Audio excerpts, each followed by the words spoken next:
It really falls as a question. So, Demcog, when they responded, said, well, we were a non-profit quasi-government. And, for profit. Like, can you just give us a proposal? No problem. I did. Oh.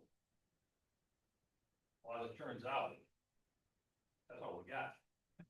Well, the ones that were supposed to give us a bid/proposal fund. So we really only have one.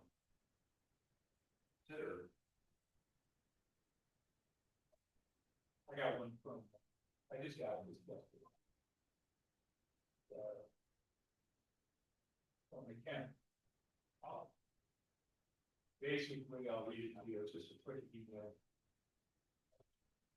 We are excited for the opportunity to with Gerrish Township. We write up the plan. Preparing to submit a proposal for this opportunity. We have a few questions to help us ensure that we are responsive as possible. So here's a list of questions. Do you anticipate distribution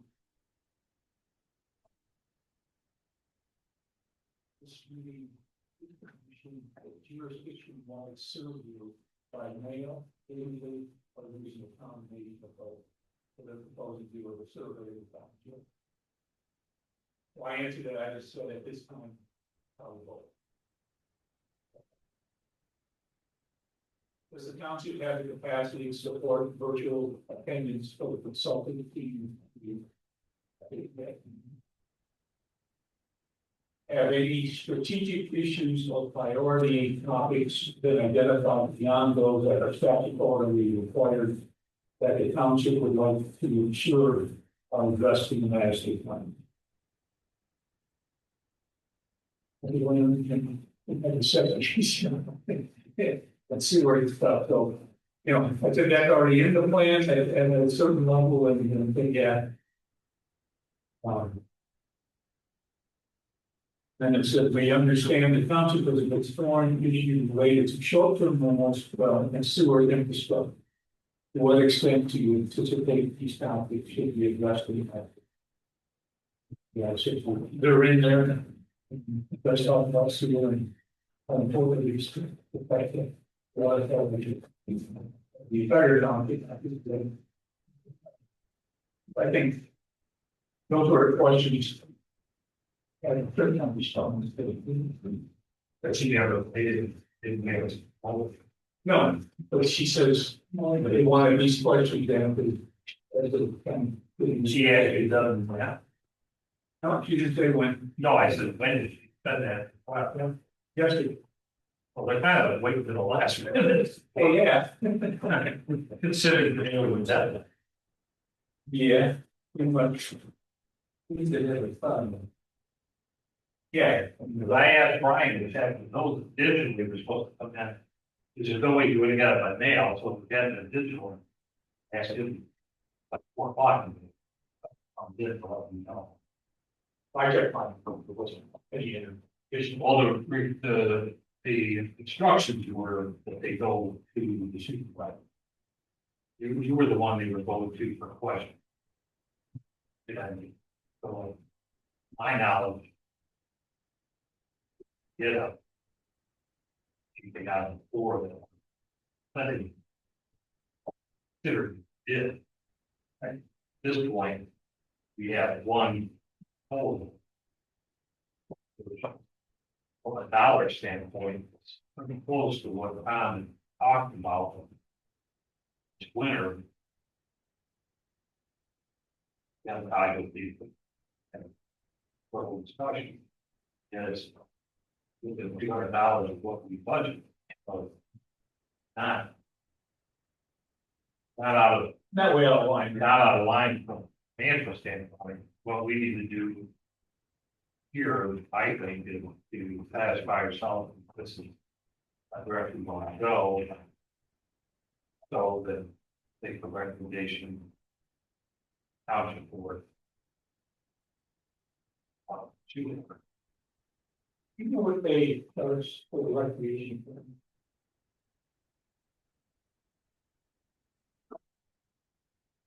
I think, I want to say it's about $10,000, but that was started before I got here. And Yeah, I think they very much. have it all in my head. Okay. The only thing is, I'm looking at the losses, you could save some money if you become a member of the organization. The membership fees of $1,000 or so. You get a discount. You don't have to. I'm pretty sure we are not. Annual members are not $1,054. We would get a discount on the restaurant. Right. Because they offer a whole amount of services that we know. You can get bug me on really what's the time.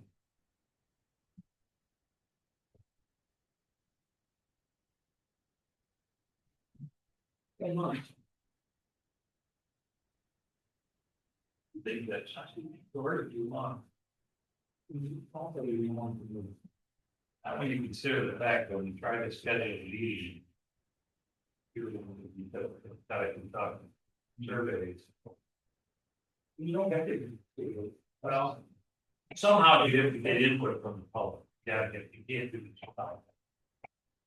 Yeah, with about a year process, and I would have expected a long month. It's hard for.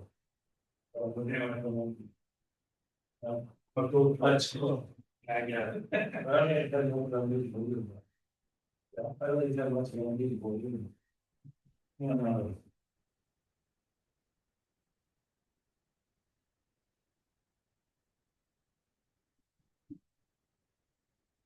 anyway, it's all laid out, if you guys want to review it. You look at that, I think. You might have another proposal coming. I know they're late, but. Well, if you want to act on it, why? How could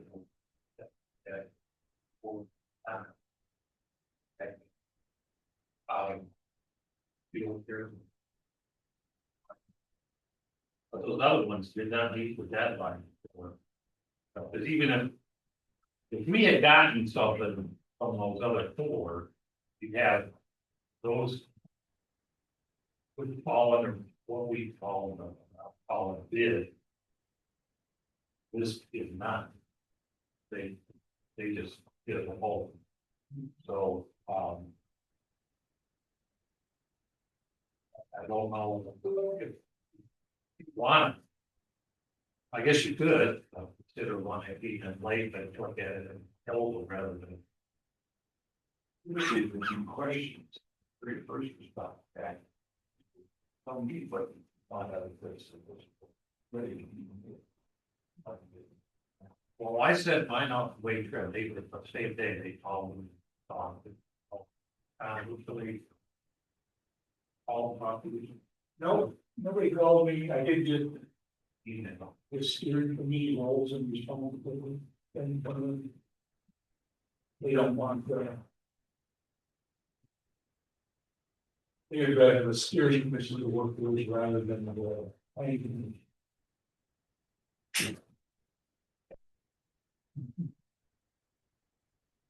I guess I'm comfortable with how the next meeting recognizing the board and part of the next August, so.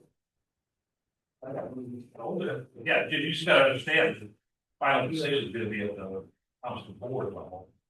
The budgetary issue. And they'll consider the recommendation of most likely follow and recommend, but from a time standpoint, it depends on how more it.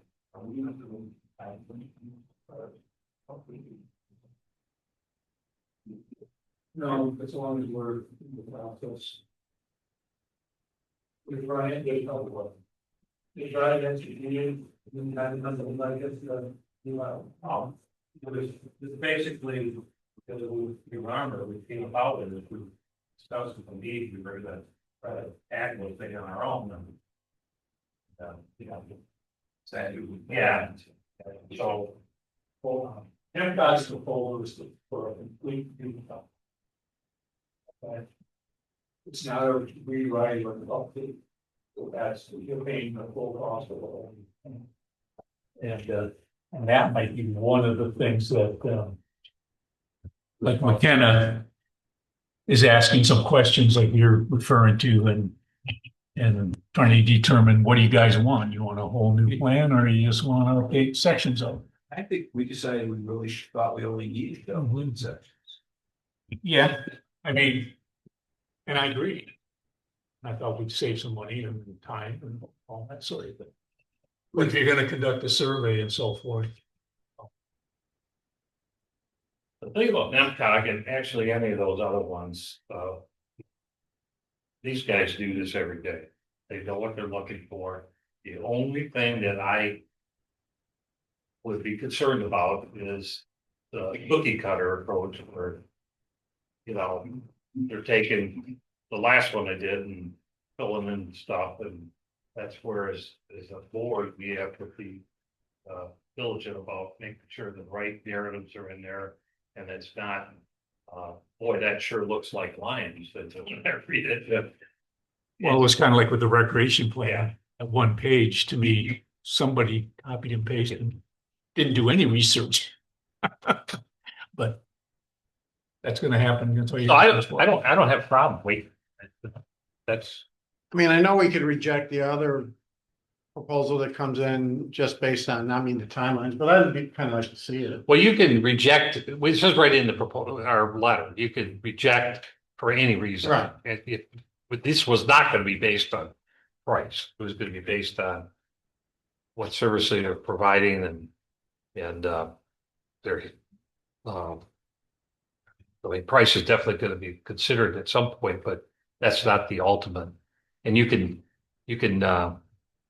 like I said, in the request, it said that we'll be making a decision, but it's not gonna be just on that. We can accept or reject any and all bids, basically. Well, I agree. I think we should maybe hold off and wait, see if we get another proposal and with her.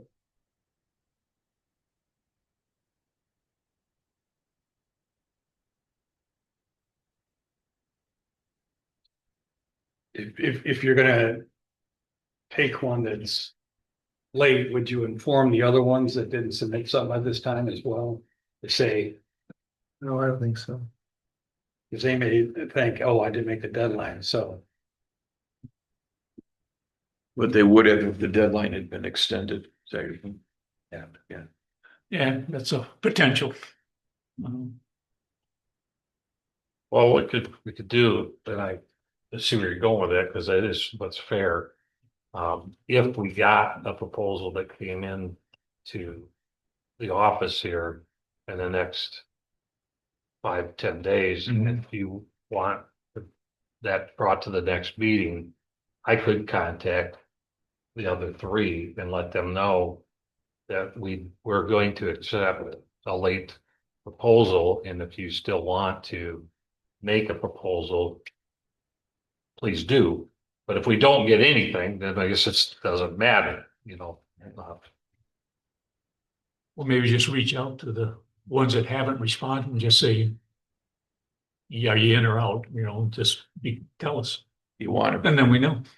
We don't have to a phone call or an email. Just so we just checking in. Didn't have enough time, or you want to do one? There you go. We'll Yeah. extend it. If you but- want, I'll contact all four of them and just ask. And that, I would like to do that, yeah. yeah, And if they all say, well, we're not interested, then we know for sure, but otherwise it's almost like we don't know for sure that they even knew that it was. the Well, wrong there's, guy. yeah, but there's, Somebody- I know what part of the problem is. There's a lot of these going on right now. Right. And they're swamped. Yeah, just tell us that and we're fine. There you go. Yeah, I can do that. okay, great. Okay, let's do that and then we'll see where we're at. Next meeting. But in the meantime, look over the Okay. proposal from them, and So it's pretty thorough. And they do a lot of them, and I'm sure they'll do us a good job.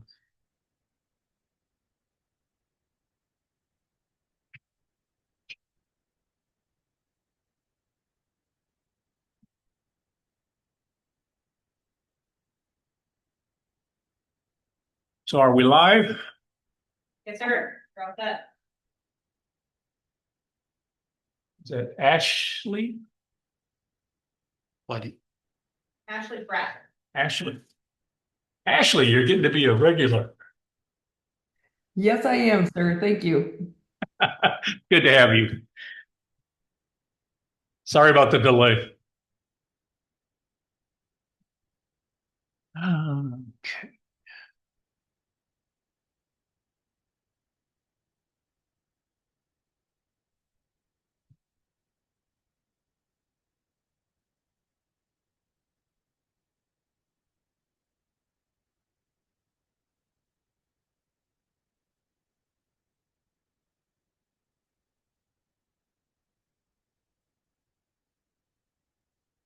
Okay, so you're gonna handle that, Jim?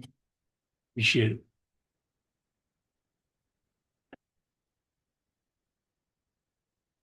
Okay, so that brings us to our current business. Review the White Rock Holdings review site plan and project.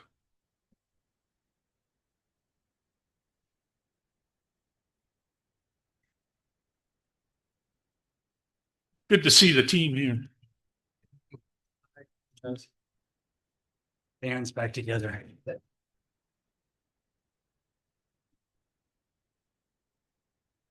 All right, we're just gonna start off by this, we're gonna rehash it, we've been here twice already. We're not gonna rehash everything, we're just gonna go through a couple of things that were newly provided in the back. The materials were provided just before the last meeting. So we'll go through a few of those things about that. Talk about some of the specifics about what that means, and then ask for questions that we may have, and address anything you specifically want us to address. So just to begin with, we're requesting site plan, recommendation of site plan and special land use approval, both. In connection with this, there's a frequent reference to this thing being only site plan, but it's actually both that we're looking for. And the site improvements we're talking about are the 100 by 100 foot telecommunications site, in the center of which is a tower that is 199 feet, including the 4-foot lightning rod. The first set of antennas to go on the site will go at the 190-foot center line. And then about every 13 to 15 feet below that will be each of the additional carriers. So far, 3 are planned, but additionals could be available as well. And others can go lower who don't need quite as broad a coverage. Some more limited things, for example, public service commission might need it, for example, at a lower level. What 3 are planned? Sorry? What 3 are planned? 3 are planned. Verizon and. Well, currently it's Verizon is put on there, and that's the only party who Oh, we have an okay. actual I commit. thought you had 2 others. But we expect the 2 others to get into 2, as you probably know already. This area needs coverage, and we'll go through that. So the other possibilities, probably, AT&T and T-Mobile. those are the 3 big carriers. Most of the other smaller ones that you hear about, things like Cricket, et cetera, are actually entities owned by the 3 bigs. They just provide more limited services. So it's the same concept. They piggyback off of the 3 bigs carriers, and their networks. So anyway, yeah, so it has a process for 3. It's shown on the new site plan that we provided to you. It shows the 3 carriers and where they would be located. So the first thing I want to talk about in terms of the additional information, and probably the most important thing, is the propagation map, which you will find is the colorful looking thing that has additional information about the site. So what I'm going to take you to first is the one that says current coverage. You see that one? Yep, the one that says current coverage, and the next one you're going to have on there says proposed coverage. There's a couple extras. Okay. So the current coverage, now let me just sort of describe what this is. This map describes You see it says good in down below. It says green, yellow, and red, as you might expect. Good in building coverage, good outdoor coverage, fair to poor outdoor coverage is what that says. What in actuality, that is sort of a layperson's description of it. What it's actually measuring, those green, red, and yellow areas, is measuring is decibel. The actual measured decibel at ground level that has been found with regard to each of these sites over time. And so this shows exactly what is the actual coverage by the existing towers and what it provides in each of these locations. And that's the area that it covers. If you end up with an area which is white, that is an area of virtually no coverage in that circumstance. If it's red, in terms of the coverage, you have a decibel coverage that's much lower than that. And you basically have poor coverage is what it comes down to. What we're trying to do is to create a map that creates a green coverage map all the way around, and failing that, green and yellow coverage all the way around. I had mentioned before about the concept of a honeycomb. Each individual site, each individual cell tower creates a cell around it of coverage. That coverage has to bump up nicely against the coverage created by all other towers. You can't have overlap, because in the area of overlap, that area is an area of destructive interference, meaning that you'll come to zero or near zero coverage within that area, even though you have a tower in that area. So you can't have them overlap. You also can't have small gaps in between the two of them, because that gap is now permanent. There's no way to place a tower inside that small area without creating a massive zone of destructive interference. So what you got to do is you got to make these things bump up against each other. So that's why you'll see sometimes it's not always green to green, it's green to yellow to green. It's trying to make sure all the coverage comes up as closely as possible without an actual overlap. So that's why you're doing it. The result of which is, though, you have to create an area as a result where you can put the tower, and it's very small. We refer to it as a search ring.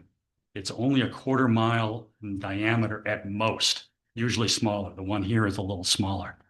And it has to be within that area, because otherwise, if it's not within that area, it will create either destructive interference or future destructive interference. They have to do this. They have to map this out over time too. As you can see, there's a large red area through here next to Higgins Lake. And that red area under current coverage has to be covered completely, at least in the populated area portions of it, has to be covered. And to do that, you got to fit these in. As you can see, you see the coverage at the top. It's called Beaver Creek South. See all the way to the south. See how close that is to the lake itself, and how there's just a small ribbon in between of the red. So it's going to be difficult to place a tower within that area. So you have to consider that when you're placing these towers. You got to make sure that the footprint for not only this site, but all future sites is going to fit together nicely and not create a destructive interference zone. So the site here that was chosen, and the RF engineers who came up with the search ring came up with it based on that. That's why it has to be within that area and nowhere else, either outside or around it. It has to be in that area. I have a question. Sure. There seems to be like a little bit of a ring right at the edge of the lake, at least on the east shore here, closest to the new proposed tower, both in the current coverage and in the proposed coverage. Is there something that deadens the signal as it gets to water, or is that just a kind of a coincidental color change there? No, you're absolutely correct. There are some issues with regard to water. Water actually has a dual component. In one respect, water actually helps. You notice that the water here is shown as green. I know. That's because it reflects off the water. It just keeps going. So it can actually do that. But immediately adjacent to the water, you can get a deader zone as a result. So again, into RF, when I talk about the honeycomb and the areas and roughly cellular things, I'm talking in the most generalized of terms. An RF engineer goes through 4 years plus in terms of education to try to create and understand radio waves and their propagation and how they're going to work. And that is one of the things he has to consider. So in terms of placing this location, he has to consider the effects of the water's edge in terms of dealing with this. And you see, he noticed he got a yellow.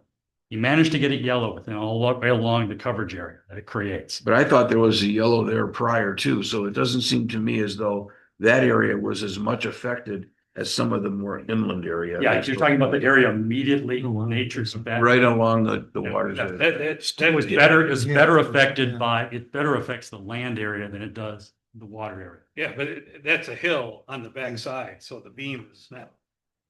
It's not gonna be hitting there, the energy's going this way and going off, and that's covered for that whole shoreline there, that's all. That's probably why it stayed yellow. Yeah, It didn't turn that's all into green. and There's no hill on the south lobe of the lake. I know that. Are you talking about Flag Point? Yep. yeah, Well, I'm wondering too, is South of that Flag tower that's to the south there, because of the lake, it's able to get the signal across the lake to that Flag Point. But you see where the lake is kind of like this, comes together. Oh, yeah, It's right, almost the like little a pinch lake. point, little pinch point, I'm just saying Yeah. that maybe, I mean, right there. the east one is Flag Point. I'm just wondering if that tower is providing, that signal here, and that's why it stays yellow. It's possible. I'm just.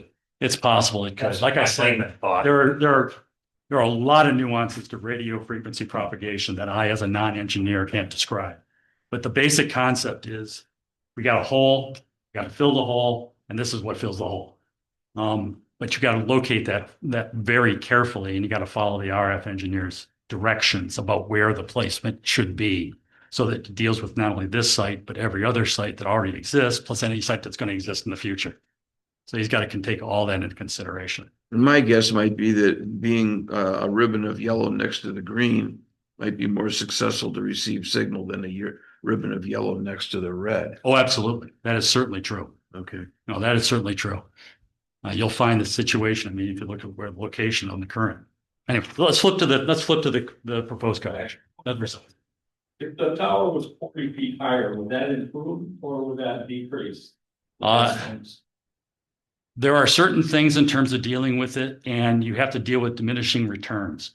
The higher the tower gets, the less, if radiation might go out farther, it might go out farther, but at its terminus, it might be worse in that case, in terms of how it comes out. We also have to also consider the fact that if we get higher than 200 feet, now we got to light the thing at the top. The elevation of another proposed site is approximately 30 to 40 feet higher in elevation. That was my only. We'll be happy to answer questions after we get time. Yeah, I was gonna say, sir, you gotta wait until public comment area. So basically you can't get outside the search ring, for any reason. It doesn't matter whether or not you're going to be at a higher elevation or outside the search ring, get you outside the search ring. So as far as what you do here, you're trying to keep it in the search ring. And then after you get inside the search ring and you find a location that actually works, you've got, as I mentioned, almost 24 other considerations that you have to deal with, from roads, drainage, soil conditions, environmental, natural resources, even Indian tribe references to it. So there's all kinds of other things we have to go through. This process is very lengthy in terms of trying to find something. And when we identify a site, finally, it's after usually a couple of years of trying to figure out where you're going to go in terms of this thing. And the starting point is the RF engineer coming up with his location. If the RF engineer had his way, he'd say point. He says, go there. And he literally says, I don't want to give you any leeway. Go there. And you usually have to fight for them a little bit. He'll give you a little leeway. Sure. But that's how we end up in this situation in terms Okay. of trying to figure it out in that case. So anyway, that's the reason. That's the propagation map. That's what it's related to. These are not guesstimates or projections. These are actual measured results that are known. So what you're seeing here is not a guess at what's going to happen. It is what is exactly happening on the ground right now. I understand the propagation stuff for the coverage. So once you put it there, Mhm. propagation, are there associated dB levels of actual energy that goes? If you put an antenna up there, you put your propagation rings around the antenna, Mhm. and you got your 3 dB levels, and the power goes out and dissipates over a period of time. Mhm. This doesn't portray those actual numbers on there. Do you? Yes, at least at ground Well, level, it it does- projects the decibel levels. Yes. Yeah, so what's the threshold of a decibel level for the green I could provide that to you. We usually use the layman terms in this thing. We can Yeah. provide you I'm the not actual looking to ranges. stop it because of that. I just curious, because that's what all the standards are for the health stuff and all that is what is, Actually, the standards of the health level have very little to do with the decibel levels. They have to do with the energy output. right, I understand. Okay. But I'm just trying to say that for the propagation stuff, We can. I understand that. That's something I'd like to see. We can provide you Not, the not decibel level. prevent the thing from going forward. Okay, But we can provide but you I'm the just curious decibel. what the levels are, you know, what the rings are when you say, here's the antenna and Yeah, we can how certainly far make a list. it goes out. We can provide you with the ranges, what the green, yellow, and red means in terms of decibel range. Yes, absolutely. In fact, Okay. they used to do that routinely, but we kind of told them, nobody understands that. Tell us what you mean by that. Say in layman's terms. So now you want it the other way. So we'll be happy to do that. I haven't got a clue. So So you get something. Move You on. get something. All right, moving back. All right, the next thing I want to talk to is an RF letter that we provided to you. It was a letter that was from Reneke. Mr. Brennicky. Okay. He is the RF engineer that I was, disparaging and talking about. He's the person who is responsible for creating some of these things, including the RF maps, the search ring, et cetera. He goes through in detail talking about some of the issues that they're having right now and the reasons why they need to be in this circumstance. In any circumstance, in terms of providing services and the like, as we've noted before, we have an obligation under the permit that was given to us to broadcast at a particular range. That license requires us to cover the area that the license covers.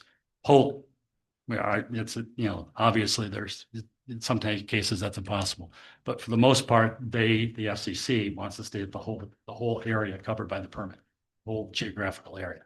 So we have to try to cover all those areas. And one of the areas that I specifically want to get to is areas that are untreated, unhealthy at this point. And in part, they do that for several reasons. One of them has to do with emergency services, 911.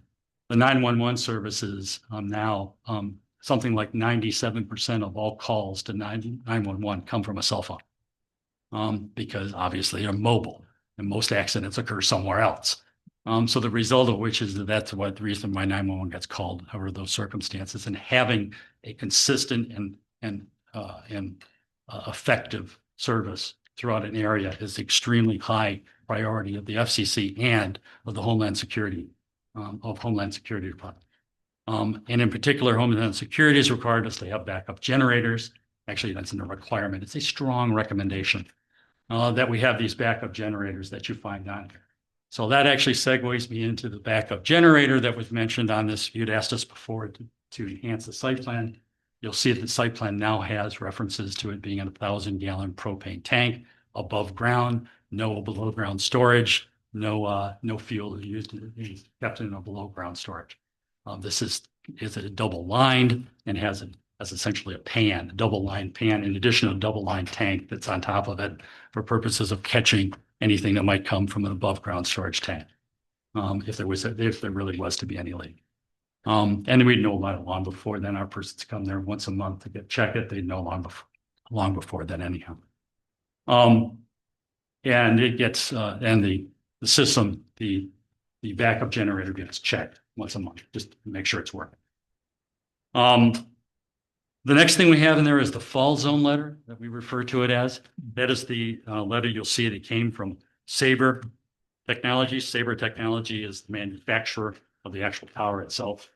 And they're talking about their Sabre self-supporting tower. So, they actually even put in italics in their letter. That's our tower we're talking about. Nobody else's tower. Our tower we're talking about. Yeah. And what they're talking about in this circumstance, and they use a lot of buzzwords that are used within the engineering departments now. Things like risk category 2, exposure category B, and topographic category 1. What they're doing is taking a particular region and dealing with its measured conditions historically. So those conditions include the soils, they include the weather, they include ice conditions, et cetera. They just go through all of those things, and each of those categories are created. So they figure out specifically for the specific location what those categories are. And there are safety standards created for all of those, for those towers at that point. And then they build in another 25% on top of that. So they take it to the utmost safety considerations and add 25% to that. Then on top of that, they create the tower in a way that it has designed structural points for breakage, I guess is the way to put it. So the tower doesn't do this. Tower does this. It crimps over on itself. The actual base of it is so stable that it doesn't come down. In fact, no tower, no monopole built to Verizon standards, which this one would be to. That's why Sabre has to build it to Verizon standard. They're the first ones going on, has ever fallen. They've been hit by everything, including hurricanes, tornadoes, et cetera, and they stay up. If I usually give the example of Katrina, and just to show you how old I am. That's that particular Katrina event, which is the reason why Homeland Security instituted the strong recommendation on backup generators. Had all huge number of persons were stranded or in danger as a result. You saw the pictures of people on their roofs with, the house completely covered by water all around it. And those people were able to get a hold of emergency services because their cell phones worked. Their phones were dead. All of those phone lines, all those telephone poles came down. So that if it weren't for the cell phones, they wouldn't have been able to deal with it. Then Homeland Security credits the existence of cell phones and the like as being responsible for the quick response and the relative lack of injury and loss of life as a result of the hurricane. So anyway, and that's the reason why this thing is set up this way. That's the reason why the fall zone is described the way it is. The actual fall zone of this site is actually wholly within the 100 by 100 foot, 100 by 100 foot ag section. You'll actually say that it says that at this point, it says the localized buckling. That's the engineering term for it. It just falls over, crimps over. It stays inside, it stays within that area, which then leads me to my next question or my next point. We had asked for in this thing to a recommendation from this commission to the board to recommend a waiver of the setback requirement because of the fact that modern towers, in particular modern monopole towers, do not need to stay the entire length of it from the adjacent properties. Combine that with they don't fall to begin with. They seem to have a near perfect track record, which telephone poles don't have. And on top of that, the actual adjacent properties that surround it are actually owned by the same landowner who owns the property that we're going on. So it actually would, if something catastrophic happened, it would end up on the same property owner's property. Is the fall zone directionally anticipated in the construction? Yes. So in other words, the fact that as I'm looking at the drawing, it shows it off to the corner, so to speak, of the 100 by 100 foot property. That's not why. I can tell you in a minute. I appreciate the question. That's not why it's in the corner. Okay. I'll tell you in a minute why it is there as soon as I find that piece of paper. There it is. Okay, so the area you're looking at is this, and you're looking at the fence like this, and there it is in the corner. Yeah. The actual 100 by 100 foot size is here. The only reason why the fence is right now only that high is because there's only one party on it right now. As soon as they get two more locators on it, they're going to expand out to the 100 foot. They're going to take the fence out to the 100 by 100 foot. And that tower is an exact middle of the 100 by 100. Okay, I think I see where it is now. Okay. It's this then, right? That dark ring. Yeah, okay. But the fall zone, is it created such that it would be to the, I don't know what the dimension is here, northwest or It has to be. I think it's northeast, right? The fall zone would be. It can be chosen in any direction that makes sense in the time. The structural engineer who This way. deals with this would make the decision about which direction they would have it anyhow. Would they, And technically, it's not falling in any direction. Technically, it's just crimping over. So you got this, I took this pen and broke it like this and still standing up, but the other half of it is hanging down here. Oh, That's what gotcha. it looked like. oh, okay. But it would crimp over. It could, depending on the situation. Looked like this. Yeah, the fall it wouldn't necessarily be to one direction. It could be to any of the directions. No, it can actually be designed to fall in a particular direction. Yeah, so if you had 200 mile an hour wind from one way and it was supposed to fall, it's not going to fall into it. Well, no, like grand, oh, yeah, I mean, But the point there on these things, the setback isn't an issue on those other areas because it meets that. It's just an area. to the, Or if it did fall to that one to the side, then it's over that limit, the other. right, And then the other people would be putting similar boxes like you would have, one or two, correct. and then possibly a generator backup or something like that for theirs, or would that just be one generator thing needed for everything? It kind of depends in terms of answering that question. Sometimes the individual carriers will do their own individual generator and backup generator.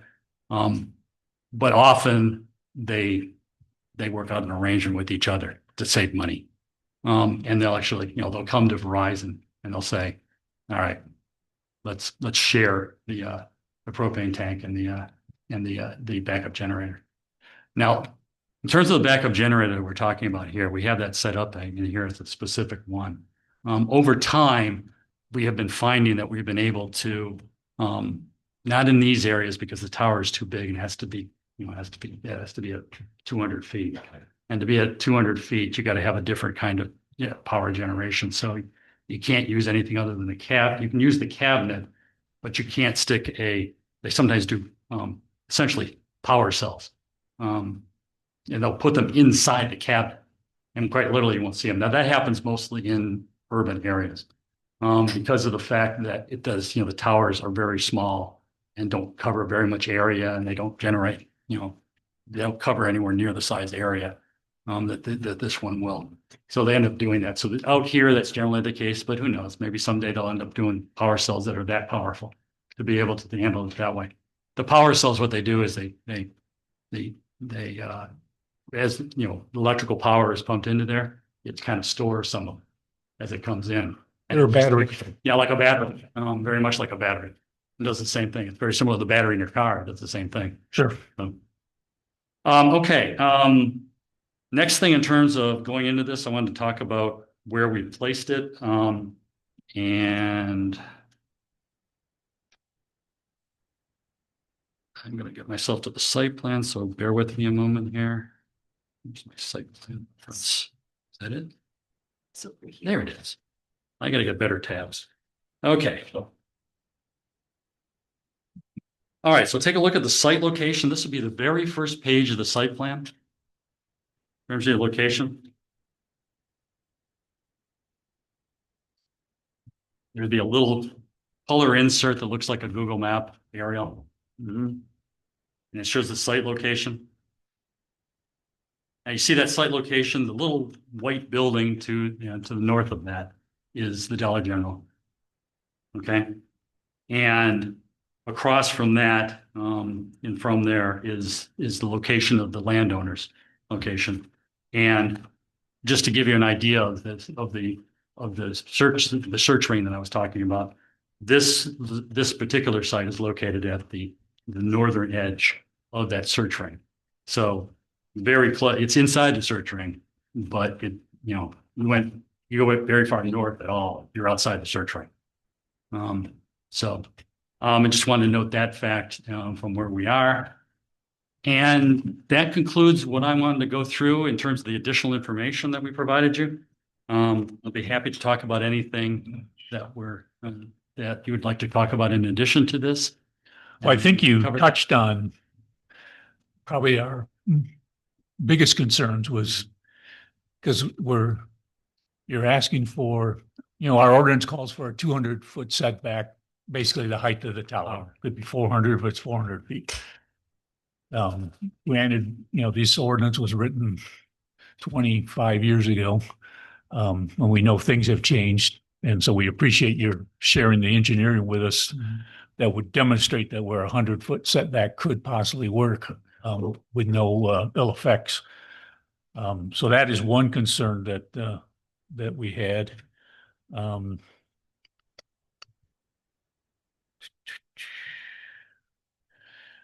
At the public hearing, we did hear some comments about the health and safety of it. And I felt like you guys explained it well. You're following all the parameters. To Mike's point of view, there's always something out there, but, I think, it's been addressed. Um,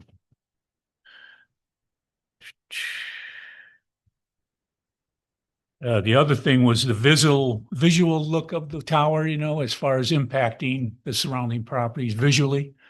I think being a monopole construction is a huge advantage. They tend to lend out better. I'm just going from what I've observed. Now that we're talking about cell towers, I'm seeing them everywhere, because I'm looking. But, the color and everything, I think you got it nailed. You guys know what you're doing, obviously. It's not your first one, is it? No. How many is it? 1,000? I could. Those are my thoughts. I don't, you guys have questions for Most of mine have been answered. okay. If you could stick a pin in there anywhere else. Is there any place else that you would stick that pin from where you're putting that right now? Like I said, our RF engineer creates a search ring. We got to get inside that. So we choose a site within that area that meets as many criteria as we can get. It met your zoning ordinance, which is one of the things we have to deal with. It's proper zoning classification, et cetera. We were able to do everything except the setback, which, we talked about and asked for the waiver. We wanted to find a location, the location point and stuff that. We do our, From the road. We didn't want to put it like out there so we wouldn't see it, just someplace where, I mean, for coverage. Oh, for coverage, yeah. no, this is pretty much where we want to be.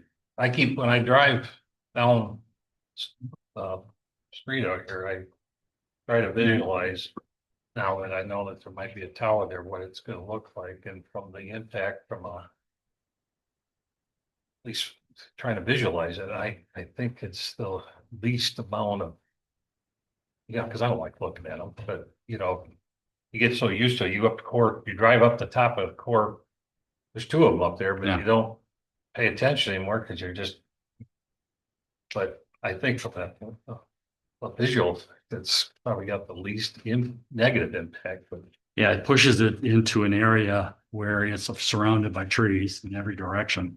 That was the reason for not putting additional landscaping around it, was because of the fact that natural stuff's already there, Yeah, if you can preserve as much of that as possible, which we want to do. it'll as be well. to I mean, everyone's advantage. yeah, we don't, fewer trees we have to take down, less expensive it is. So, Sure. yeah, sure, we're good with that too. So, in terms of putting this thing in and putting it where it's going to go around, that's exactly what we do. We try to create an area. Like I said, 2-year process, we do everything we can to try to keep it as least obtrusive as we can do it. At some point, we've got to light on something and then move forward. And there's usually no place you can go where it can't be seen whatsoever from any location, whatsoever. Because of the fact that the whole point of these things is line of sight. They got to see, the towers have to see each other. Well, if it's in a place where it can't be seen visually, it probably also can't be seen by the other towers. So you do have to put it in that situation, but we still try to do what we can. For example, this is being pushed way back. It's not next to, we have to build a really long road to go out and get back to it. It's less expensive for us to put it right next to the road, but we don't do that. Sure. We push it back as far as we can into a copse of trees so that we get that situation. We are trying our best. Try to get this into the best situation. At some point, after all the other considerations we talked about, not the least of which is a willing landowner at a willing price, you have to get yourself to some place and find that location. And then you finally say, okay, it's a go, head to this one. And that can take a year and a half before you even get to that point, much less to the remainder of the process. So it's a long process to make sure we get this right. You get approval, like let's say 30 days from now, how long would it take to be operational? I would talk a little bit about that in the narrative I put together to try to go through the numbers. 90 to 120 days to get the whole of the tower up in that point. So there's site work that has to be done. But that 90 to 120 days doesn't start until we get the last of the permits that we have to get. We try to get all these permits as much as we can simultaneously, but some of them are just not possible to do until that's been done. Like, for example, some of the safety ones we can't do until we've gotten the soils report, and we don't do the soils report until we know we've had a zoning approval. So that's an engineering thing that will happen sequentially rather than concurrently. So there are some permits and approvals that will come after this, that we're going to have to obtain. And after we get those ones, then it's about 90 to 120 days from that point before the tower is fully up and operational and turned on. And it would be your intent to do that contiguously rather than to have gaps in between the times when something's accomplished and another thing starts. As fast as we can do it. I mean, when we get to the point like I talked about where you say, there, it's a go, you'll be amazed the amount of pressure that comes from behind us. Say, now it's a go, do it fast, do it fast. Yeah. So at that point, we're moving and we try to get everything we can do. We're part of the team. There's actually a much larger portion of this team. People are dealing with the regulatory side of things, the permitting, the engineers dealing with the soil work. So every week with Verizon. Every site. The tower, well, on every site, but this one is a hot site right now. You've been thinking about us, huh? Oh, yeah. Yeah. We create something at Verizon creates, I shouldn't say we, it's not Verizon, we're White Rock, but Verizon creates what it refers to as trouble tickets. I think I mentioned this before. There are three kinds of trouble tickets. Somebody calling and saying, I can't get any service.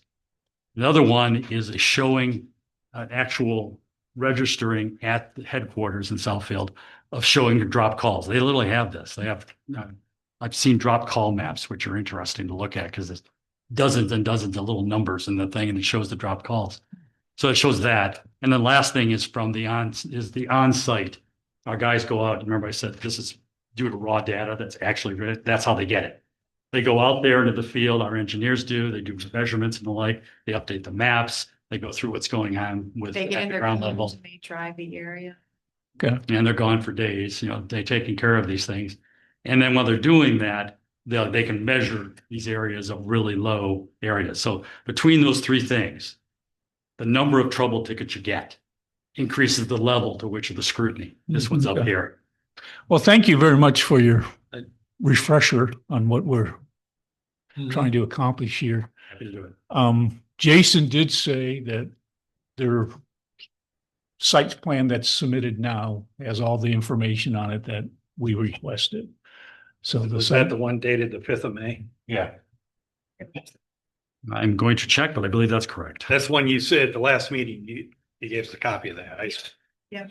Okay. There was an additional one. Looking. I've been Yeah. calling Jason too, just to check, pretty much at least once, every couple of weeks before this meeting after I left, and I was checking, is there anything else you need? So no, as of No, right now, we're. He indicated that you were good. I had a couple questions just Mhm. on the map here. Were these your towers that were plotted or were those somebody else's towers? I'm not sure what map you're looking at. And the same with the propagation map. Propagation map? It was the Google view of the tower locations. Oh, okay. So you said that this is the tower the spot you needed.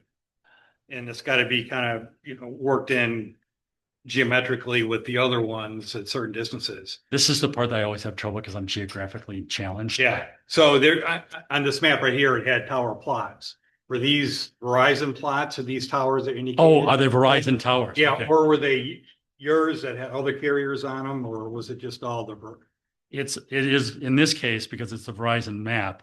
all these towers right here indicated are Verizon towers? But I was going to say that's what we normally do, but these are actually generated by White Rock. So they include towers that Verizon may or may not be on. Yeah, well, okay, so Okay. it does include others. Correct. On there. I suspect that. Right, okay, so then the next question is, so this is a spot you want. Do you foresee trying to go to some of these other red areas and ask them for towers in those areas too? It depends again on those trouble tickets in terms of, the level of scrutiny it is. Sometimes you'll find a red area, it's red area because nobody's there. So we don't cover the area. Yeah, I But know. this ain't going to be true here. Yeah, Not well, around yeah, Hazelsley. I mean, stuff on that side, that's state land and swamp, it's. Okay, so that might be there's why. Nothing there. So that's why it's red and it's going to stay red because we're not going to ever add to it probably. But but along here, this area along here, I believe is in fact occupied area. So I suspect at some point we'll be looking for additional ones at some point. But at this point, this is the priority site. But like I said, our RF engineers try to take that into account as part of the process of trying to locate a tower, is to anticipate future need as well as current need. Well, at our last meeting, we had a discussion about Article 7, standards and regulations for specific land uses that we're working under right now. That's section 7.28, wireless towers, B, application and review and approval. Item 2, class communication tower, states that the township board may waive any standards in this section upon finding that such a waiver is justified due to specific site conditions, including natural screens, topography, specific surrounding conditions, including land uses and distances to structures, or other conditions that justify increased flexibility to accommodate such a tower. We talked about this at our last meeting, and my concern at the time was, did that apply to just item B2, class communication towers? Or was it saying the whole article or that whole section 7.28? So we took it to our legal counsel, and their opinion was, because the use of the words "this section," that wording indicates that that standard applies to the whole section. So the township board has quite a bit of leeway on how they want to interpret the standards, because that standard talks about mainly the setback being the same as the height of the tower. So the township board needs to weigh that and, figure out what they want to do. But I wanted to make sure you guys understood how we interpret that section and that statement. If, speaking as the guy on the ZBA, you have 7 standards that you have to meet, and they all have to be Right. met, one or the other. I would say that this, the way it's stated here and we describe it, you don't necessarily need to be held to the 7 standards. But I think it meets. Well, that just applies to the zoning and the zoning ordinance. It's not applying to you. Right. But I'm just saying, I'm basically backing up what you're saying here with the 7 standards, with the practical difficulty from the stuff, how I would act on that stuff and answer them. You got a topography thing with certain things. They've met that, I believe, the first standard. There's difficulty in special conditions that don't result from the applicant. So it's basically what you're saying is they can't just willy-nilly ignore a certain ordinance. They have to have some reasons. Well, yeah, I mean, according to this right here, the township board doesn't need to, my interpretation of that with the attorneys, it doesn't need to meet the 7 standards. Right. So they can say whatever they want and approve it regardless of those. I'm just saying, for consistency here, for us to make a recommendation, says, I think it's concurrent with the 7 standards. Okay. About. I'm not gonna read them all here, but. No, I follow you. It meets the stuff, there's certain, it's this place right here that consider this, they're gonna meet the standards.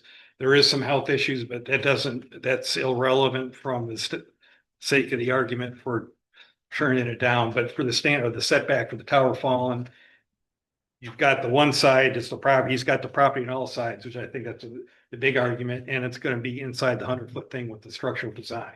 And that alone, that I think it's no brainer for. It's reasonable to assume that those are justifiable for making a thing. So I would say we could recommend, we could put that in our other motion there, that Right. they do that. We just include that they also include the waiver of the setback.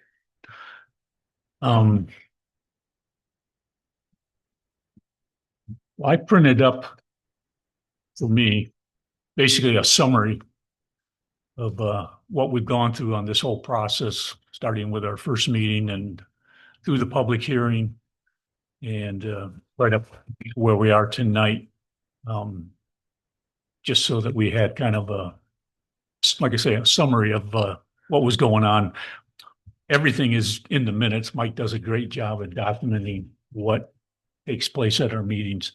So I think my summary, Mike's minutes, the township board should have enough to make a reasonable and prudent decision on how they want to pursue granting their permit as presented or what changes they might want. So what I'm getting to is I would entertain a motion of action. Why don't you make it, Tom, because you got it. Some, You want me to read that whole sum? well, I don't. Yeah, we had the motion for the. You can either read it or. It could be part of Give it. it to Mike. It's just whether you guys think it's enough or not. Yeah, I started to draft up an example based upon previous ones, whether or not we did it or how, and there is three things I was looking at that we would include in the motion here. And you can do them in three separate motions. One, we had the public hearing and we approved the preliminary thing, but the board has to approve the preliminary site plan based upon a recommendation, one way or the other. So that's one that we'd recommend. The board approve the preliminary site plan. I don't think they need to Just do make that. one motion. I Well, know, we did that before. It's like according to the ordinance, my understanding, that the board's got to approve the preliminary stuff. The site plan. We make recommendations to approve that, and then they approve. They have the final approval in the final site plan. We make a recommendation on that as well. I'd have to look that up. Says they have to approve it. It doesn't say they have to approve it individually. It's all part of one thing that they approve it without. I mean, that's just part of the process, the Yeah. preliminary plan. It evolves into the final site plan and, Yeah, but and they we did approve that the for- final site For plan. the storage units. It was, we had the preliminary thing, we had the hearing, and then we said it was contingent upon the. Procedure. Wait a minute.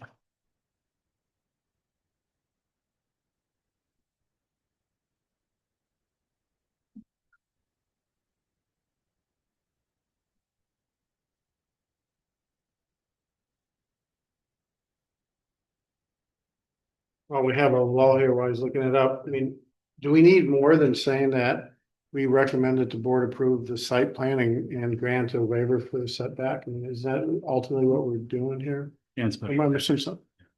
special land use, but yeah. Yeah, Yeah, you're right.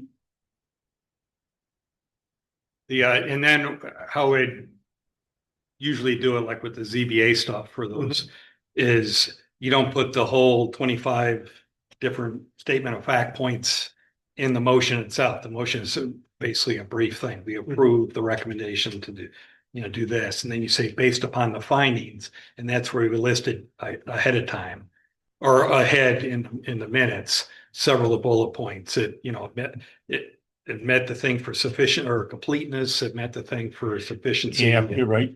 But we can, Yeah, we can and- submit them all at once. Yeah, we can do that. Now I was trying to write up a thing. If we did You're right. approve it, it's just the wording is just awkward.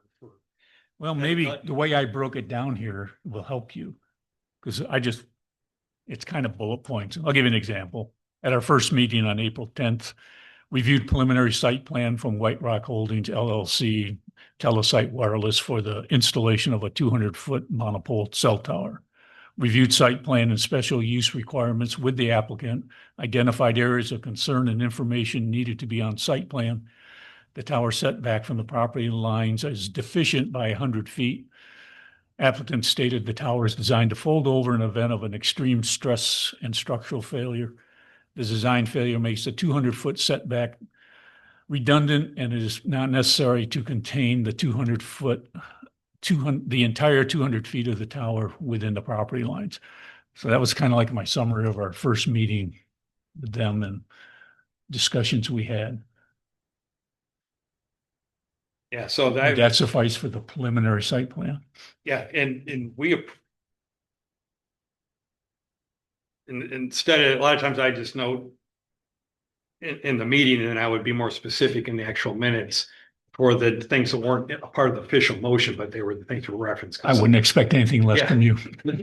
No, but I tried to, for the completeness is, okay, here's something, I'll get the verbiage right, because I can't think on the fly very quickly to put the right words in the right. It's a big motion. But but for the motion itself, like this is an example, like the first thing. Move that that the planning commission recommend the Gerrish Township Board approve the preliminary site plan review for a special land use permit of the proposed telesite wireless communication facility to be located at the Cut Road address, parcel number, et cetera. And then 2, that the GPC, the planning commission approve this site plan as meeting the requirements of a final site plan review, or as it meets the completeness and sufficiency. And then the third thing, which I hadn't finished up the writing, would be then recommend to the Gerrish Township Board, contingent upon their approval of their preliminary site plan review, that they approve this as a final site plan review. And then we add the stipulation, and therefore they also approve the waiver of the setback requirement. And then in accordance, or as it met the following items enclosed in the minutes, and that's where I would list those things that weren't in the actual motion, the summary of those things and the setback and the other. Was that your motion? Yeah. Can we vote now? Well, that's intent. Just one that we would recommend the board. I want to get the actual wording here for the record, but it'd be 3 portions that we could do it 3 independently, probably just as one here is. We recommend the township board approve the preliminary site plan review that we approved. And then they approve the final site plan, or that we approve the final site plan as it meets approval, then recommend that the township board approve the final site plan. And then also recommend they include the waiver of that other thing. The one thing we could put is some conditions on there, which we did with the others, that and it's intended that there's several requirements they have to meet for their licenses and all that. That could be considered. I don't know if you want to include that, or if it's tacitly implied that when they do that stuff, they're going to get the. Right. I mean, they're not going to try and sneak one in. I'm sure. We'd be happy for you to condition on approval of painting all other necessary permits. That's fine. I mean, if you want to put a statement that all permits in there. I mean, Yeah, that's what. Right. National tribal notices, yada, yada, yada. Like I said, 20. Oh, is It's that, pretty well applied. how long does that take to get approved generally? The whole process we try to do contemporaneously. So some of them we've already gotten. We got, for example, the FAA already. Okay. The FCC we've already gotten because of the fact that we got the permits. We're still working. We typically work on the drain commission and road commission after we get the zoning approvals, because there's so many things about the zoning approval that can affect what they're going to say, that you do that first. And then we got to go to, the engineering department, whoever you use as the engineering department for purposes of the building permit and the structural approvals. So that's coming after that. We already sent out the notices to the tribe, to all the tribes. We have gotten back as yet, any responses. We submitted the NEPA already to the Department of Natural Resources, and yet I've seen those responses that have been a problem. Yeah, that's. We also submitted, this is more a notice than an Yeah, approval. that's what I'm saying. We sent a notice to the, Just the bullets. I forgot who Discuss it here. who manages the Endangered Species That's Act. what we normally do there. I don't Discuss the exact word. Somebody It's does. like, Whoever manages the System. Endangered Species That Act, shoots we say, I don't do this. and They send it to them and they make the answer to the question of Yeah. whether or not and then I'll have, we're and violating do that, Indiana I'll list a Bats couple of trails or things that something. we had talked to. So that's been submitted and we haven't seen Chris, it. We haven't gotten anything bullet. back. And that one, there's, like I said, Yeah. a notice, not a seeking approval. If they have something to say, they have to take the initiative at this point. We don't have to get their approval, but they can slow us up if they give us a notice back. And we haven't gotten one yet at this point. They got to hold their peace, I think 90 days after we submitted. Everything. Is it? Okay. That's one, I mean, so 120 days have. Yeah. have time. Everything. Okay, that makes sense. Yeah. My summary too. So we've got quite a few of these already. That's cool. But some of the other ones will just have to go on as the process goes on. But we got a lot of them already. Good. That's a symbol. I'd like to make the motions if you need them so that we can start discussion and finish. Make a motion, what? Make the motions, whatever. What's the second motion? Is it gonna be one motion or three motions? I'm making it as a one motion. Okay, so if we do that. Okay. I guess we could wait until Mike finishes. This is one of the hardest parts is to get the motion right. Well, I understand. I mean, the whole process is, a little hyper technical. It is. So please, Do it different next time. we've got nowhere to be.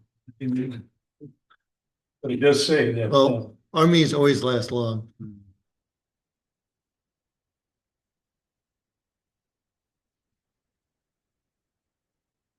Preliminary approval plan, public hearing, approved by the township.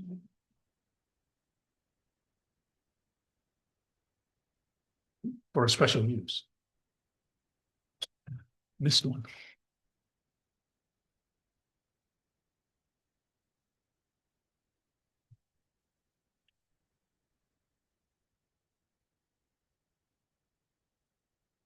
I can nitpick you a little if you want. If you look at your narrative, Oh, yeah, what do you want to do? Okay, sure. your first paragraph, Working it. Get into it.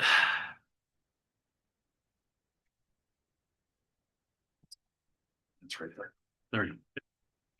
where it says your third sentence at the very end, it says under section 7.26. Yeah. That's 7.28. Did I really get the wrong section? Yeah, you got vehicle car washes or something. Oh my gosh, you're right. So can we have the car wash? You could use it. Sorry about that. It's just the stupid things I notice. Good, thank you. Tell you the truth, I was trying to pride It's a myself on curse. doing that kind of thing. The technicality is right, but that's a bad one. Thank you.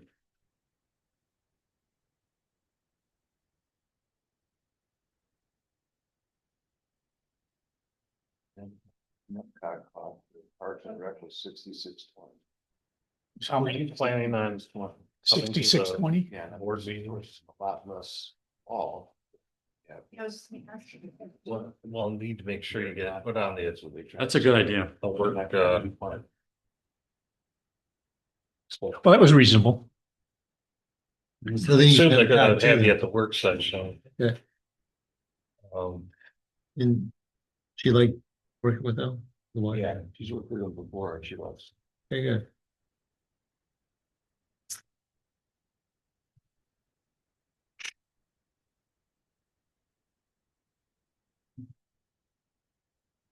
Yeah, I talked it's to gonna be Denise at 210. NAMCOG. I might call her again.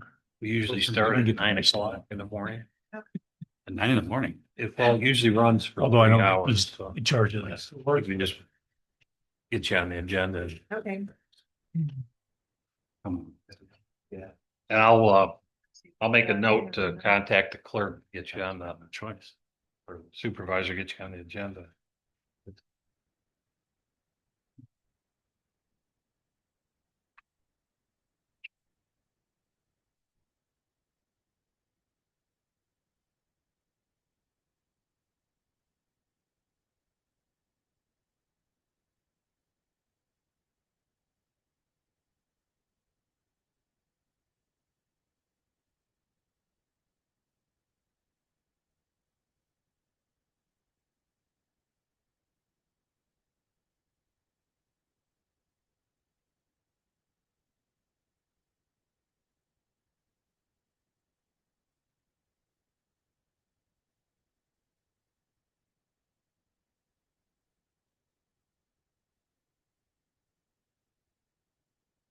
We won't be voting that day, just so you know.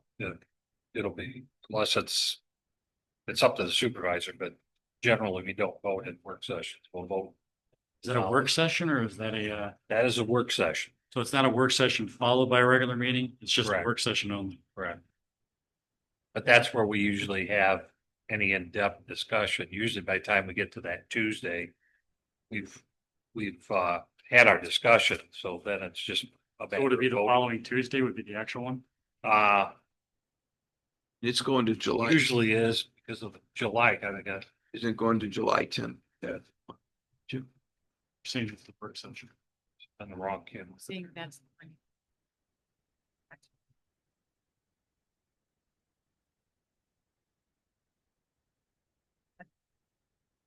The board meeting Here.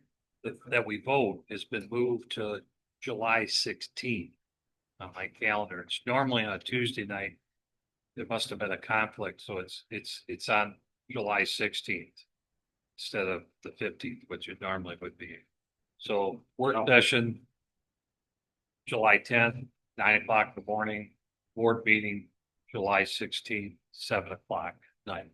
That's what you have on the, Pardon? that's what you have on the website. Okay, yeah. I know it got moved around because of the holidays and stuff. I was thinking of trying to be specific, but I don't know the exact numbers for the setbacks of the tower. That's required. What are you talking? So is it 200 feet, what the normal setback would be? Tower, Whichever's greater. In the ordinance, it'd be a higher tower. Yeah, so 200 feet, which 100 feet, 199. it's actually, that's why I was trying to get the actual number for. Here's the actual. They're measuring. That's a property. They actually do that, go into great detail. 107. The guy, So it's they were 93, They were introduced who makes the power. 92 and a half And they're foot. pretty precise about all this stuff. There's a lot of Setback. technicalities in the engineering of manufacture. There's one of these right by my house in Florida, about a mile away, and it went through that Hurricane Ian. Yeah, the tower that is 200 feet. So right here is 107, And although some of the, and the setback. the actual required- electronics at the top were damaged. No, that's it. The tower is Structure 200 feet. So here's the, Yeah, Where- you Here- had one, yeah, here. it So was it's, about a quarter mile. it would be out here. So the It's in- setback actually place itself, called Rotary Park. wave It's is about 90 and over here too. And You they do had, now? so I do now, Bill. Essentially, And so there's it's one 92 Rotary and a half Park with about a half setback back. and variance. And, And we could just say the variance it's in Rotary Park. for the tower. And we had the freakish. I could put it down there, the about exact 6 months number ago, or. Where like tornado ripped right through the park. It was very localized, very small tornadoes, Yeah. like literally went right through the park. So I put it The in. 200 foot. And hit everything in its path, whatever, so it's taking down two Yeah, I pavilions. won't put the variance down. And then it headed straight for that tower. Yeah, but actually that makes a Both difference in pavilions. some of that. So just to be there, I just said we Okay, waive the power, no setback. problem. If you could have had a television on that, it probably I went just around. put Is Rotary, where is Rotary Park? Is that the one that's at, Here. Schoolcraft in Farmington? No, that's the one that's at Hubbard and 6 Mile. Hubbard and 6 Mile, That's for. right there at the art one. So have you been to They're that beautiful recommending Friday over the- that beautiful hotel over there? Isn't that a? Preliminary. Yeah, they call it the Sunseeker. Yeah, is that, I wanted to visit. Fine. I have friends that live there. It's very nice, actually. They, I just wanted to go, Fine. just walk around. They- I never, at the hotel where he lives, just Oh. beautiful. They tried to make a resort on the yeah, harbor. I approved. And, although the resort is very nice, I don't think that they've had the occupation rates that they expected. But they're trying to get convention type business. But it's nice there. It's just that they don't even have everything open any longer. There are a couple of restaurants that are no longer Are they open. trying to turn into a con? Yeah, but for the motion stuff, they usually want the exact thing. I think they're trying to sell it now. okay. Somebody else that wants to work harder. That's why these things, I don't. It is nice. Why do you say waive this 200 foot setback requirement? It's got a nice spot too. I mean, it's right on the water. It's on a lot of water. And put that up here. My mother-in-law passed away last year.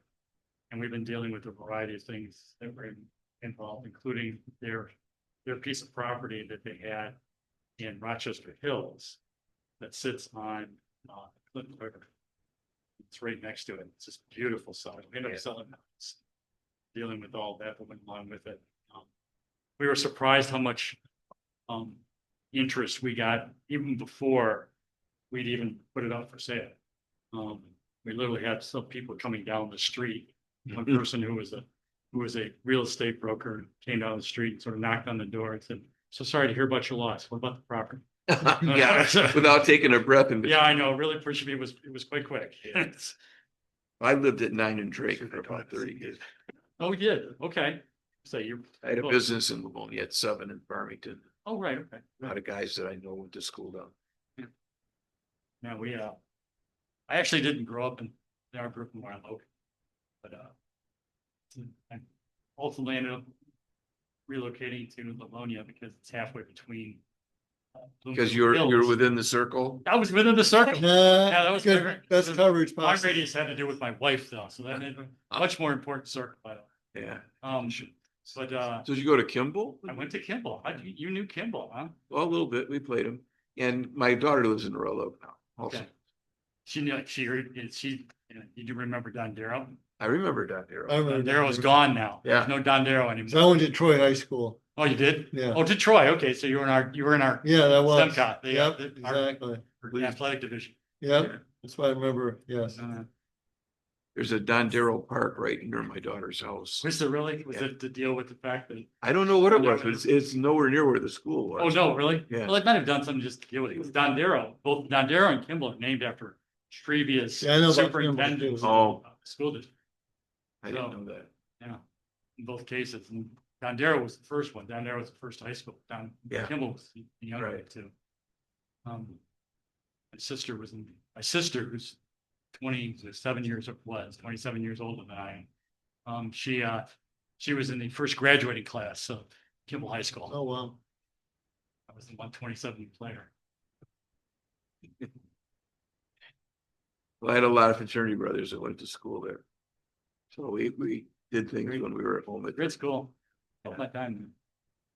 It's complete. My buddy from there was still my best friend. Yeah. He actually lives in Georgia now. He's in the Navy.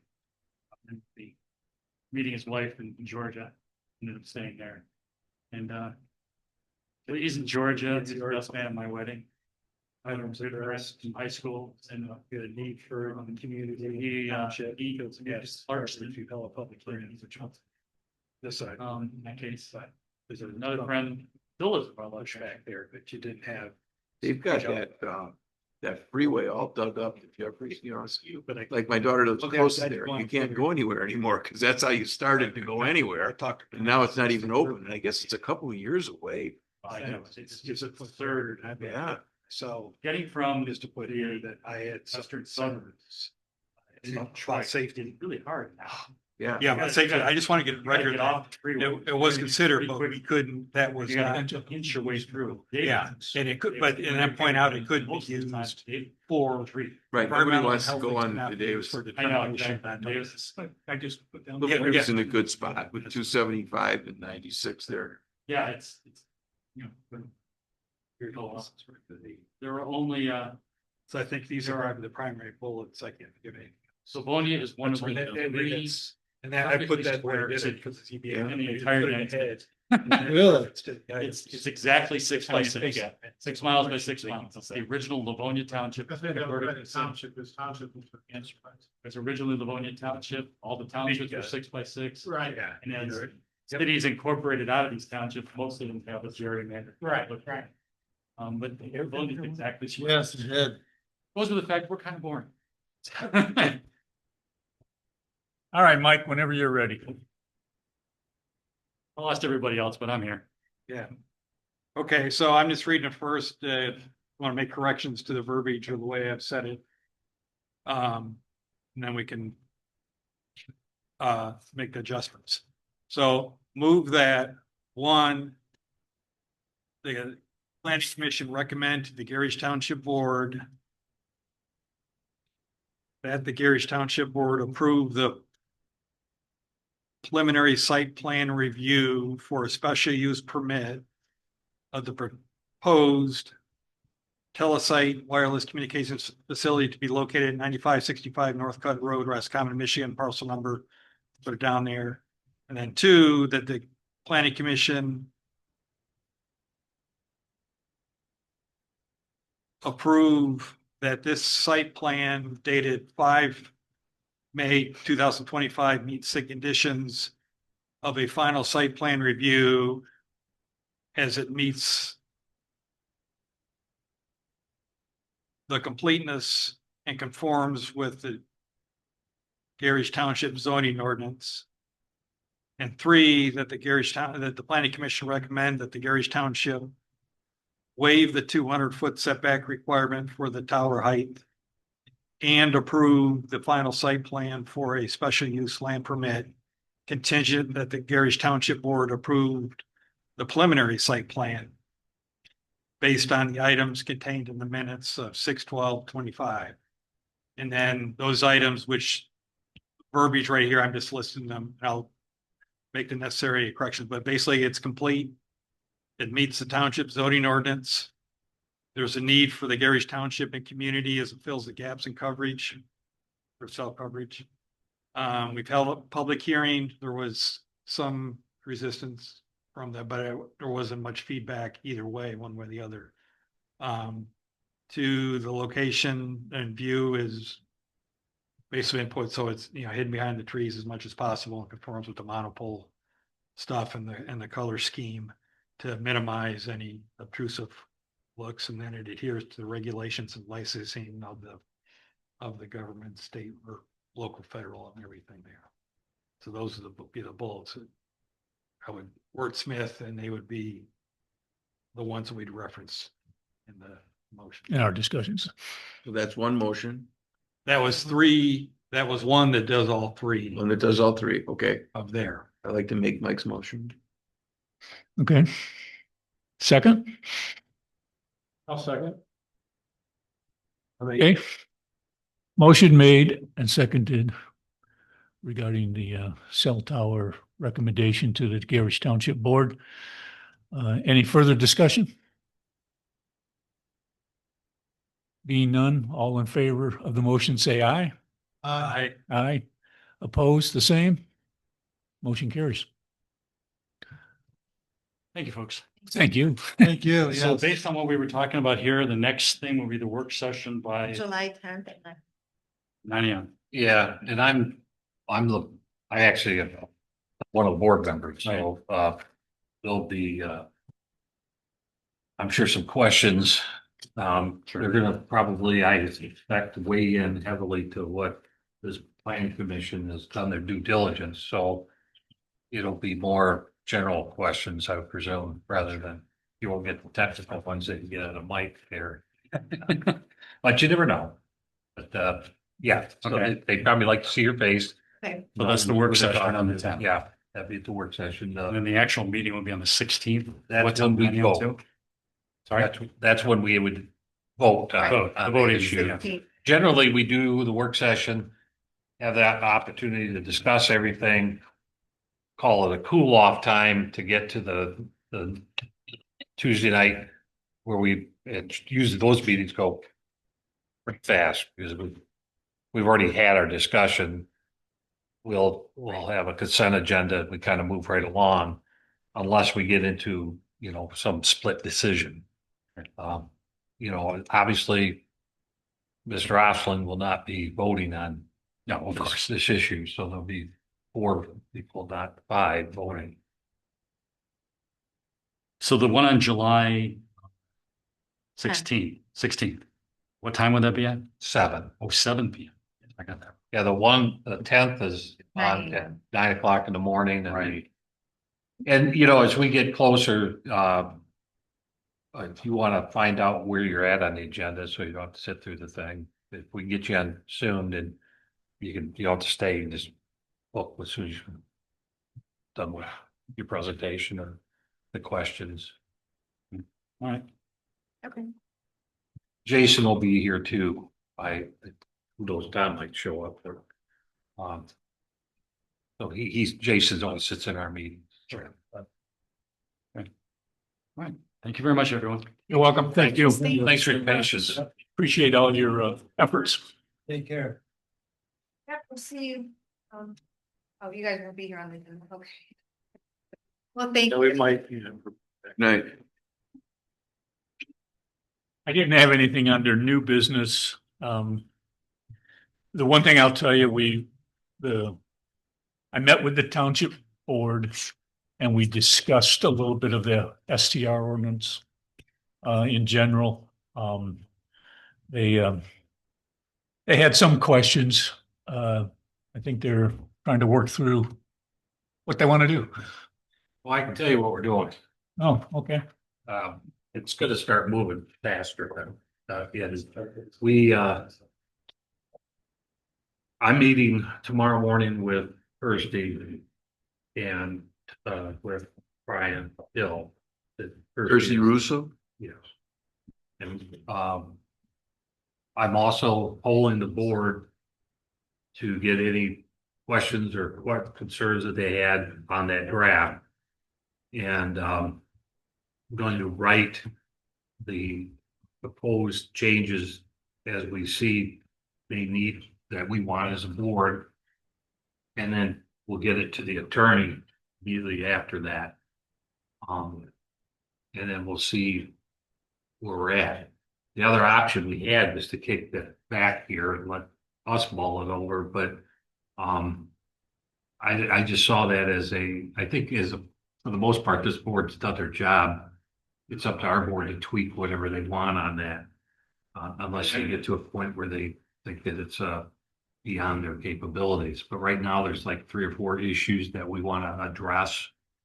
And some of it's from a practical standpoint, and that's why Brian and I decided to have Kirsty come in, because some of the questions like, is that affidavit for a private road where you let somebody have a Airbnb next to you? Is that good forever? Or is that good for 1 year till the next time you apply for the following season? You know, because that, so there's some things we just from a practical standpoint would like to just see how that worked out in Markey. The only thing is that Markey's got 50. That was their limit. Right now, I have my deputy doing the research to see what she can come up with. And, you know, based on what Tom had said the other day or last time when we met, it was like 144 that he thought or somebody had come up with. We have to decide where we want to be, you know, and we've had a discussion of the possibility of, let's say that we do the application and we get 175 of them back. But let's say that we don't want that, we want lesser than. So, we may listen to the discussion only, allow that first wave to get their license. But not, if any of them fall off, we will not add any more. There'll be a waiting list, but we'll work it down until we get to that number that we want. And that's an arbitrary number in my mind right now. It's Right. but it's pretty obvious based on the testimony of the people that come to our meetings, and I've had people coming into the office. It appears to be a real wave It's of grown these. by the week, right? Yeah, It is. yeah. And then it was. So To answer your question, in the ordinance that we proposed, the township reserves the right to limit the amount of licenses, you know, to control the number. Yes. So they can change their mind as they feel. Yeah, year to year, they could change it. Yeah. But that was one alternative that we thought of or was discussed of having you put it out there, see what you get. But there's also going to be ones, Kirsty said she had to go out and find people that were violating this, that maybe knowingly or unknowingly, and get them, you know. Yeah, there's a learning. So if we do this and there's somebody out there operating for 6 months without a license and we've already maxed out, and then what do we do? You know, so we're going to have to work. There's some administrative part of this that we've got to consider that it probably wouldn't be fair to kick back here, because if it come back, they could at a board override that. So I think I offered to be the conduit for the board. I sent an email out this morning. I said, everybody's got to do their homework, get back and send it to me in advance. We're going to have it listed out. We're going to try to write some of the wording in advance of our work session. So that when we sit down, it won't be like what happened where everybody's looking at each other. You're kind of looking at Tom like, what do you got to talk about? What do you got, Tom? Yeah, and so I'm really. What do you want to know? And that wasn't fair to him either. So I have more intimate knowledge. So I think they're going to have, you know, and I can tell you, they're looking at it hard now. And especially after getting some testimony. But the reality is, if even we moved as fast as we could, this isn't gonna happen until later on, and we want to do it right and do it fair, so. Don't do it right. I get it, but time, it is, they're adding every week. I mean, I'm not exaggerating. We do need to get a handle on it. Well, to me, it's not only the number of licenses you're gonna give. I think at some point it's where you're giving them. Yeah, I was gonna say that. Because the complaint I heard is when the guy said there's 4 of them on my street. Yeah, there were. And that's what he was irritated Yeah. about. So I'm just saying, There were 4. reminding you. Yeah, there were 4 last year that were put up within 100 yards of my house. Like, and Yeah, I'm hearing. and so that becomes, you have 2 numbers. One's a total number, but then you may have some limiting numbers in certain regions, and then it becomes. Well, you need, And if you do that, then that's what's rationale for certain regions having. you get a rationale and quantify or It's a difficult. why you're making the decision you're making. Yeah, that's gonna be difficult. Pretty soon there'll be so many of them that they're irritating each other. Maybe, I don't know. One concern I have is that, if we have and it's not a question if, it's when you have an economic turn down and you have somebody that's got some of these that are heavily leveraged and all of a sudden there's not renters, then you're going to have these on the market. Because I can tell you, like, I bought my daughter's first house in Ann Arbor that way just because it was COVID. And they shut down the sporting. Then this was an Airbnb building or property, and I was able to get a very substantial discount because of that. It can easily happen. Yeah. There's so many out there. Yeah, We are gonna, it's gonna get saturated at some point. it's definitely, I think it's gonna happen. It's just Yeah. a matter of when. Yeah. So anyways, that's what at my board level, we are taking the work that you guys did. Well, good. Yeah, I'm glad to hear that. We put a lot of work into it. And so if anybody's got additional input from here or individually that you want to add on or monitor what we're doing, it's all right there in the open in the work session. But I am going to try to do on an individual basis. I'm going to try to anticipate what may be in that session so that we're not trying to sort of like write your motion tonight, how much, if I have that anticipation of if we do this, that's the way it'll go. If we do this, this is the way it'll, and have it drawn up. Has anybody made an attempt to talk to the realtors at all? Kind of get some feedback from. What's interesting is I had one, not a realtor, but I had a prospective purchaser of one of those, and asked about our ordinance. But I think Ashley's still up there. Ashley spoke at our work session, and she is a property owner, and actually she was promoting the fact that we probably should have an ordinance, and probably the right thing. So, no, I haven't had any realtor come back and say anything negative. Well, I was wondering if you approached anything. And the reason I asked that is, I think it was like a year and a half ago, through the other boards and stuff I'm on from the county, that there was some mention that some of them were saying they'd actually noticed a downturn in some of the people trying to buy places for Airbnbs and for that. And it seems like right now, it seems like there's an increase, but that could be temporarily, or it could be because we don't have an ordinance put up there and there's like, hey, there's an opportunity for. It's almost what it feels like. I mean, words out there that we're talking, Yeah, and it varies on There's not in line right now, is there? I think they were Line does not have one. I don't think so. They're working on it. So the whole lake is open. Yeah. So, anyways, we're doing the best we can, moving as diligently as we can. But again, I personally, I want to do it right. I know there's going to be things that we'll have to probably address and change as we go on this, and maybe they'll kick it back and ask for the input of this group when they do that. But at this juncture, we're ready to move forward. It's just a matter of tweaking some of this stuff. And I want to understand administratively how this is going to roll out. Well, Kirsty, She's offered to give us she'll some guidance. be a good source of information. You just got to slow her down. She talks 90 miles an hour. She'll have answers. But Whatever she your has questions are, answers. she'll have answers. She was Yeah. good. Yeah, I I thought so mean, too. Yeah, when we we're looking at interviewed- right off the bat, potentially 3 times the number that she's dealing with and probably higher value properties, Yeah, you know, She from more at Marquis? risk. Markey Township. When you guys talked to the market. yeah, because some of the property are going, the prices, and I think it was actually looking at it mentioned that there were, people in their thirties buying these $1 million houses. And to offset the costs and stuff like that. So you're getting some expansion. Not only the places are getting expensive and bigger, then the way to do that. Well, it's And- become an investment property. Yeah, and they said It's better than renting month to month.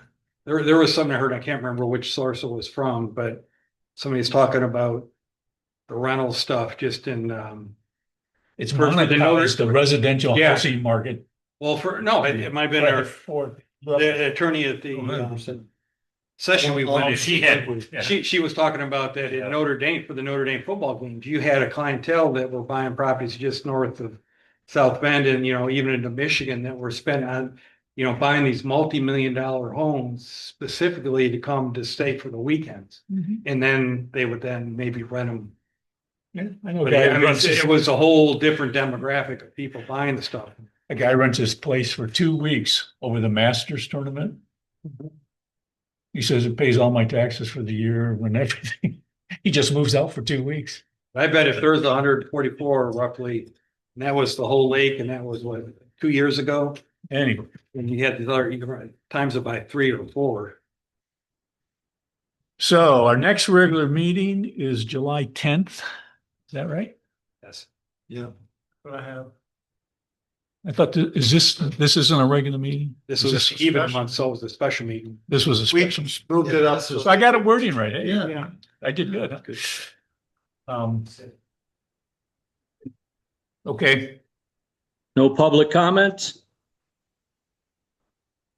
yeah, go ahead. Identify yourself, please. Yeah, Robert Janowski. So you wouldn't let me comment when the representative was there. And I made it a point that my questions concerned them to be present. So you booted me right out. Okay, and I walked out because you pretty much have your mind made, obviously.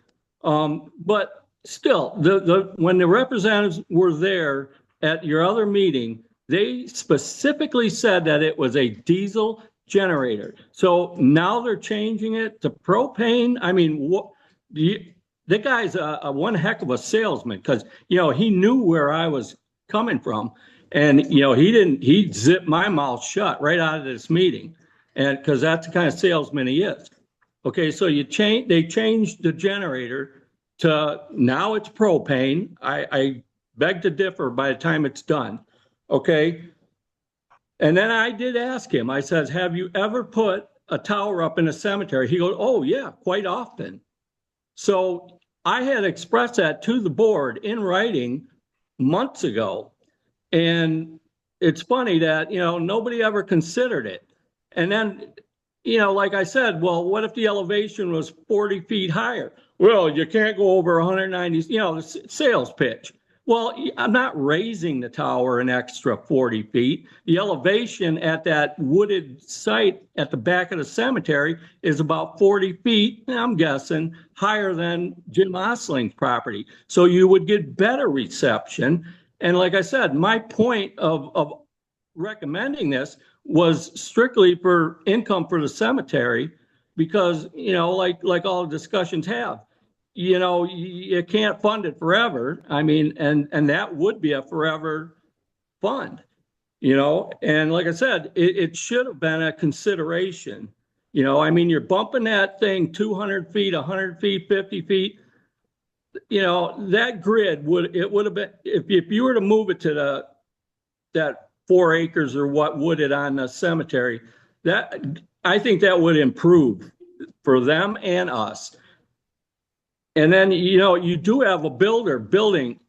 I brought this to the board's attention too. That Metal Arc is an undeveloped subdivision. Okay. There's one house in there. The road was donated, the property was donated to make that a subdivision. There is a builder putting a house in, and that backyard, his backyard is gonna be, I mean, if you move it 50 feet closer to the thing, he's gonna be 75 feet right from that tower. You know, that subdivision is yet to be developed, and putting that tower there, you just blew everybody's dreams of putting a retirement home, you know, in that beautiful subdivision. Honestly, I mean, you know, it's things to consider. I mean, you know, I tried to make it to the public speaking, but something was goofy about the township's calendar. And, you know, we weren't notified of it. You know, everybody started juggling the calendar. You used to have a regular calendar on it, and then you moved it, and then it's all out of date, it's out of sync. But, you know, that was the reason I came to you. One, you're ruining that whole subdivision. Two, that cemetery is wide open, and it could have been benefit the whole township. Honestly, I mean, you have the power to do it. You know, like I said, you know, a lot of you guys know who I am. You think all I do is complain, but I try to help this township. I truly do. I mean, I know you got a job to do. I understand it. I don't agree with some of the stuff, but some things I think I can help you with, like just an idea. And that was one. And obviously, you know, I don't think it's going to fly either. So, you know, I just have to make a point, you know, like I said. Okay, well, I appreciate your comments. Thank you. We'll take due note of them and go from there. Thank you. Yeah, but yep, like I said, pay attention to that new building, you know, that house they're building. That's going to be, I mean, it's going to be. We've right heard in- you. Oh, You're just okay. repeating yourself now, so we're going to cut you off. Absolutely. But thank Yes, you. ma'am. Yeah, cut me off. Thanks. Okay, so next meeting, we'll probably talk most about the master plan. Hopefully we'll have some answers on that.